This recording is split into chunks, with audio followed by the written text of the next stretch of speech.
हत्या होउछि ଏହା ଯେକୌଣସି ସାଧାରଣ ଲୋକ ୟାକୁ ଗୋଟେ ଷଡ଼ଯନ୍ତ୍ର ବୋଲି ଭାବିବ।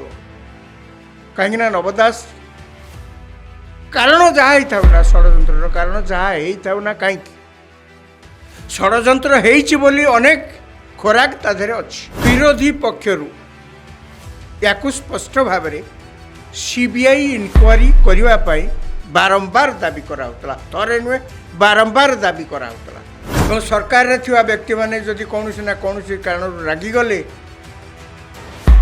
ତାଙ୍କ ଅର୍ଜିତ ନବ ଦାସଙ୍କର ଅର୍ଜିତ ଯେତେ ସବୁ ଧନ ସମ୍ପତ୍ତି ଯାହା ବ୍ୟବସାୟିକ କାରବାର ସବୁ ସରକାର ଚାହିଁଲେ ତା ଭିତରେ ଅନେକ ପ୍ରକାର ଖେଳ କରିପାରନ୍ତି।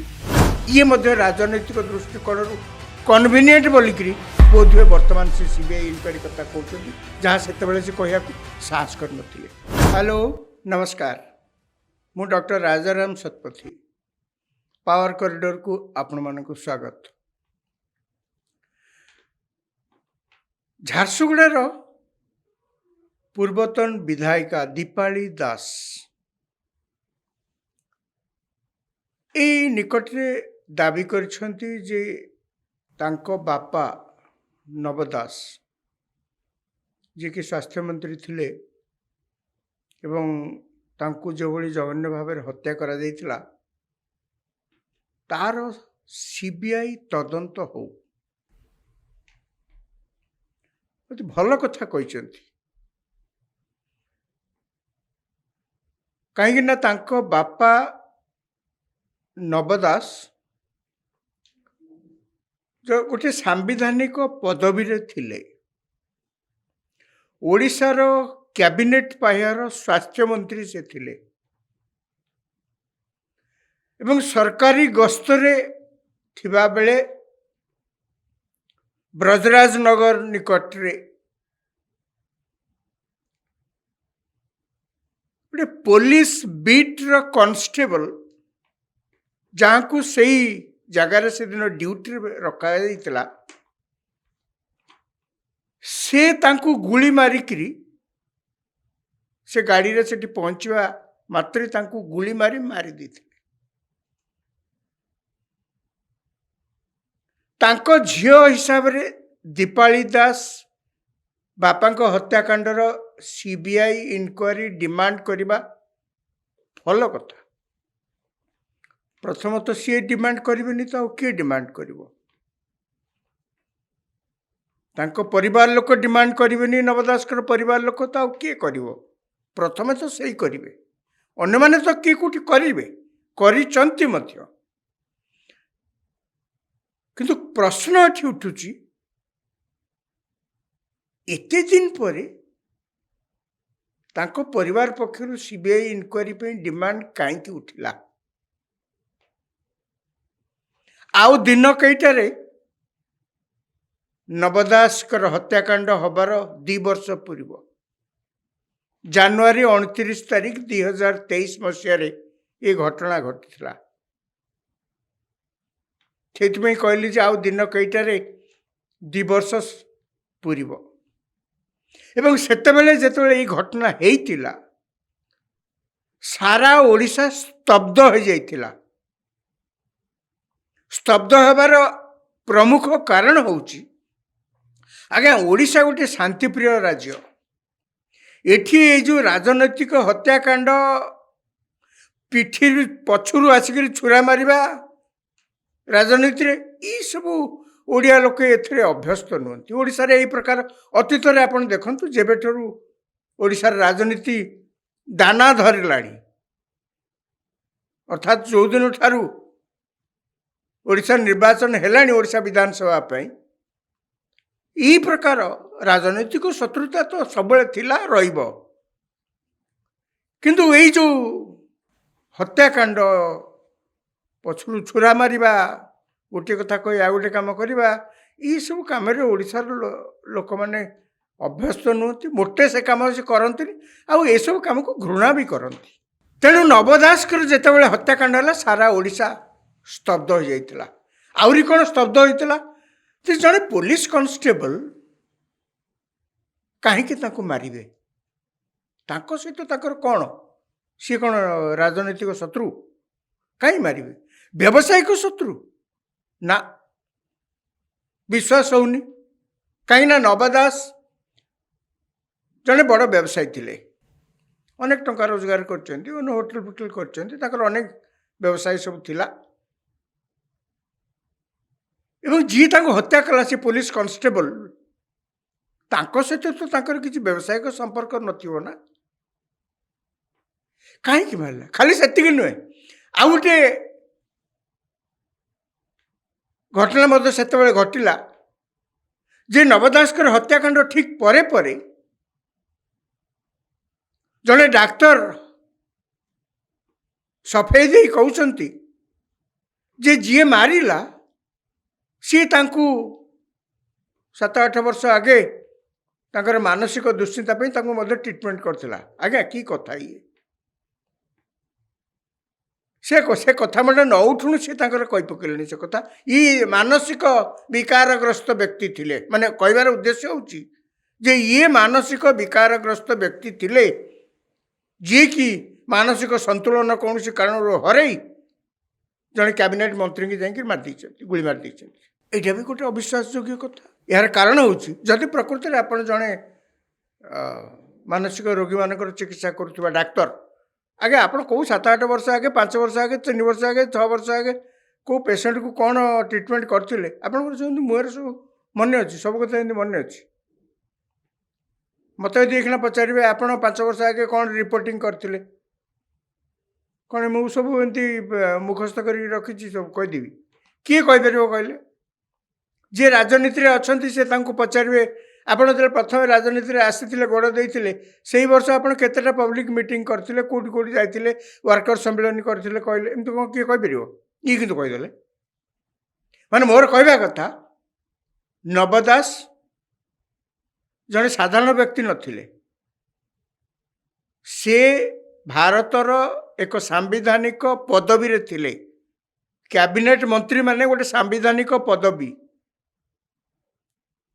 ଏବଂ ଜଣେ ସାମ୍ବିଧାନିକ ପଦବୀରେ ଥିବା ବ୍ୟକ୍ତି ତାଙ୍କର ଯେତେବେଳେ ଏହି ପ୍ରକାର ଘଟଣା ହେଉଛି, ଓଡ଼ିଶାର ଲୋକେ ଏ ବିଷୟରେ ଚର୍ଚ୍ଚା କରିବା ସ୍ୱାଭାବିକ। 1, 2, ଯେଉଁ ପରିସ୍ଥିତିରେ ତାଙ୍କର ହତ୍ୟା ହେଉଛି, ଏହା ଯେକୌଣସି ସାଧାରଣ ଲୋକ ଏହାକୁ ଗୋଟେ ଷଡ଼ଯନ୍ତ୍ର ବୋଲି ଭାବିବ। କାହିଁକିନା ନବ ଦାସ କାରଣ ଯାହା ହେଇଥାଉ ନା, ଷଡ଼ଯନ୍ତ୍ରର କାରଣ ଯାହା ହେଇଥାଉ ନା କାହିଁକି, ଷଡ଼ଯନ୍ତ୍ର ହେଇଛି ବୋଲି ଅନେକ ଖୋରାକ ତା ଦେହରେ ଅଛି। ବଡ଼ ବ୍ୟବସାୟୀ ଥିଲେ ଏବଂ ସେତେବେଳେ ମଧ୍ୟ ଆଲୋଚନା ହେଉଥିଲା ନବ ଦାସ ଆଉ ବିଜେଡ଼ି ପ୍ରତି ତାଙ୍କର ଆନ୍ତରିକତା ଧୀରେ ଧୀରେ କମିଯାଉଛି, ସେ ଦଳ ପ୍ରତି ବୀତସ୍ପୃହ ହୋଇଗଲେଣି। ପଶ୍ଚିମ ଓଡ଼ିଶାରେ ତାଙ୍କର ପ୍ରଭାବ ବହୁତ ଅଧିକା। ହୁଏତ କାଲି ସକାଳେ ସେ ତାଙ୍କର ସମର୍ଥକଙ୍କୁ ନେଇକରି ବିଜେପି ଦଳରେ ମିଶି ଯାଇପାରନ୍ତି, କିମ୍ବା ସେ ତାଙ୍କ ସମର୍ଥକମାନେ ମିଶି ଆଉ ଗୋଟେ ନୂଆ ଦଳ ମଧ୍ୟ କରିପାରନ୍ତି। ଏମିତି ଅନେକ ପ୍ରକାର ଆଲୋଚନା ହେଉଥିଲା, ଯେଉଁ ଆଲୋଚନା କିଛି ଲୋକଙ୍କୁ ହୁଏତ ଅସହ୍ୟ ହେଉଥିବ କିଛି ଲୋକଙ୍କ ପାଇଁ, ତେଣୁ ହୁଏତ ଏଇ ଷଡ଼ଯନ୍ତ୍ରରେ ତାଙ୍କର ମଧ୍ୟ କିଛି ଗୋଟେ ଭୂମିକା ଥାଇପାରେ। ଏହି ପ୍ରକାର ଆଲୋଚନା ସେତେବେଳେ ମଧ୍ୟ ହେଉଥିଲା ଏବଂ ସେତେବେଳେ ମଧ୍ୟ ବିରୋଧୀ ପକ୍ଷରୁ ୟାକୁ ସ୍ପଷ୍ଟ ଭାବରେ ସିବିଆଇ ଇନକ୍ୱାରି କରିବା ପାଇଁ ବାରମ୍ବାର ଦାବି କରାହେଉଥିଲା। ଥରେ ନୁହେଁ, ବାରମ୍ବାର ଦାବି କରାହେଉଥିଲା। କିନ୍ତୁ ନବ ଦାସଙ୍କର ପରିବାର କାହିଁକି ଚୁପ୍ ରହୁଥିଲେ? କହିଛନ୍ତି ସେତେବେଳେ ସିବିଆଇ ଇନକ୍ୱାରି ହଉ, କହିନାହାନ୍ତି। ସରକାର ପୁଣି ଆହୁରି ଷଡ଼ଯନ୍ତ୍ରକୁ ଯେମିତି ଖୋରାକ ଯୋଗାଇଲା ଭଳିଆ କ'ଣ କହିଲେ? ସିବିଆଇ ଡିମାଣ୍ଡ କ'ଣ କରୁଛନ୍ତି? କି ବିରୋଧୀମାନେ କରୁଛନ୍ତି, ବିରୋଧୀଙ୍କ ପ୍ରରୋଚନାରେ ଏଗୁଡ଼ା ସବୁ ହେଉଛି। ଆମେ ଦରକାର ପଡ଼ିଲେ ଆମେରିକାର FBI ଆଣିକିରି ତଦନ୍ତ କରିବୁ, ସ୍କଟଲ୍ୟାଣ୍ଡ ୟାର୍ଡ ପୋଲିସ ଆଣିକିରି ଆମେ ତଦନ୍ତ କରିବୁ। ଆଜ୍ଞା କି ବିଚିତ୍ର କଥା! ଇଏ ଲୋକଙ୍କୁ କେବଳ ଭୁଆଁ ବୁଲେଇବା ପାଇଁ ଇଏ ନାଟକ ଛଡ଼ା ଆଉ କିଛି ନୁହେଁ। ମାନେ କେତେ ଜଣେ କନଫିଡେଣ୍ଟ ନଥିବ ଯେ ମୁଁ ଆପଣଙ୍କୁ ଭୂତେଇ ପାରିବି, ଯେତେବେଳେ ଏତେ କନଫିଡେଣ୍ଟ ଲୋକ ନ ହୋଇଥିବ ସେ ଏଇ କଥା କେବେ କହିବନି ଯେ ଆମେରିକାର FBI ଆସିକରି ତଦନ୍ତ କରିବ, କିମ୍ବା ସ୍କଟଲ୍ୟାଣ୍ଡ ୟାର୍ଡର। ଏବଂ ଚିଠି ମଧ୍ୟ ସରକାରଙ୍କ ତରଫରୁ ମଧ୍ୟ ଏକ୍ସଟର୍ନାଲ ଆଫେୟାର୍ସ ମିନିଷ୍ଟ୍ରି ଗୋଟେ ଚିଠି ମଧ୍ୟ ଦେଇ ଦିଆଗଲା। କି କଥା! ଇଏ ଆମେରିକାର ABIର କ'ଣ କିଛି କାମ ନାହିଁ? ଭାରତରେ ଆସିକିରି କେଉଁଠି ହତ୍ୟାକାଣ୍ଡ ହୋଇଛି ତାକୁ ଇନକ୍ୱାରି କରିବ ଏବଂ ଭାରତ ସରକାର ତାକୁ ନିମନ୍ତ୍ରଣ କରିକି ଡାକିବେ, ତାଙ୍କୁ ଡାକିବେ, ସ୍କଟଲ୍ୟାଣ୍ଡ ୟାର୍ଡ ପୋଲିସକି ଡାକିବେ, ଏସବୁ କରିବେ।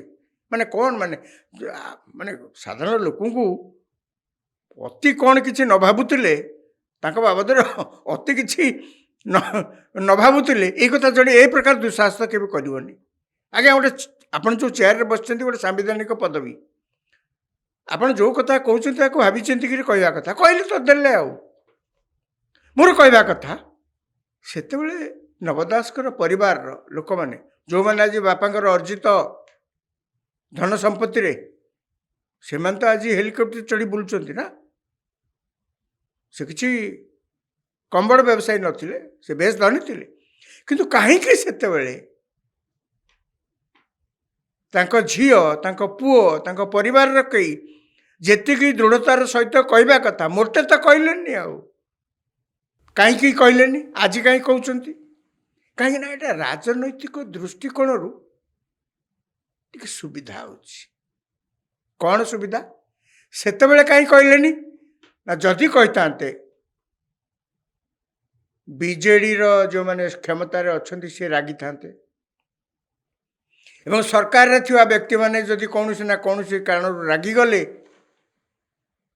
ତାଙ୍କ ଅର୍ଜିତ, ନବ ଦାସଙ୍କର ଅର୍ଜିତ ଯେତେ ସବୁ ଧନ ସମ୍ପତ୍ତି, ଯାହା ବ୍ୟବସାୟିକ କାରବାର ସବୁ, ସରକାର ଚାହିଁଲେ ତା ଭିତରେ ଅନେକ ପ୍ରକାର ଖେଳ କରିପାରନ୍ତି ଏବଂ ପରିବାରକୁ, ସେ ତ ଚାଲିଗଲେ, ତାଙ୍କ ପରିବାରକୁ ଅନେକ ପ୍ରକାର ଅସୁବିଧାରେ ପକାଇ ପାରନ୍ତି। ସରକାର ନା କ୍ଷମତା ଅଛି ହାତରେ, ତ ତେଣିକି ଯାହା ସେ କରନ୍ତୁ, କୋର୍ଟ କଚେରୀରେ ସେଗୁଡ଼ାକ ଭୁଲ ପ୍ରମାଣିତ ହଉ।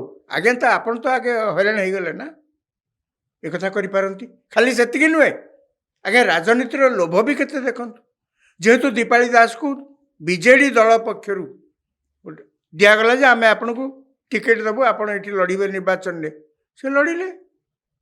ତେଣୁ ରାଜନୀତି, ବାପାଙ୍କ ପ୍ରତି ଯେଉଁ ଅନୁଗ୍ରହ ହେବା କଥା, ବାପାଙ୍କର ଏଇ ଯେଉଁ ଅପ୍ରତ୍ୟାଶିତ ମୃତ୍ୟୁ, ହତ୍ୟାକାଣ୍ଡ, ତା ପାଇଁ ପରିବାର ଲୋକ ଯେତିକି ଉଦ୍ବିଗ୍ନ ହେବା କଥା, ତାକୁ କେହି ଦେଖିଲେନି।